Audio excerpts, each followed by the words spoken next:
Malik from Egypt.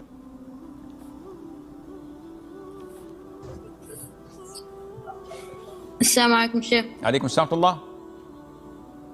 I have a cup that is ancient Egyptian themed. It has a painting of living beings and the alphabet of the ancient Egyptian language, which also includes images of living creatures like birds and other creatures.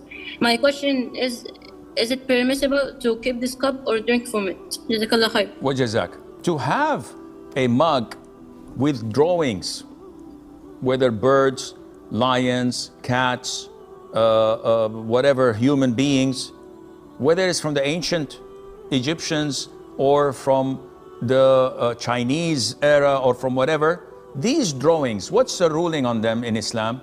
The answer is haram, because it's imitating the creation of Allah Azza wa Jal. Hence, we are not allowed to possess it, to own it, let alone to drink in it, and Allah Azza wa Jal knows best.